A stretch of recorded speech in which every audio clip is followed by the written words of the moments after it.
இப்ராஹிம் பின் அப்துல் ரஹ்மான் பின் of ரஹிமஹுல்லா அவர்கள் கூறியதாவது, என் தந்தை அப்துர் ரஹ்மான் பின் அஃப் ரலியல்லாஹு அன்ஹு அவர்களிடம் உணவு கொண்டுவரப்பட்டது.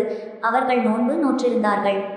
அப்போது அவர்கள் முஸப் பின் உமைர் ரலியல்லாஹு அன்ஹு அவர்கள் உஹத் போரில் கொல்லப்பட்டார்கள். அவர் என்னை விடச் சிறந்தவர். அவர் ஒரு சால்வையால் கஃனிடப்பட்டார்.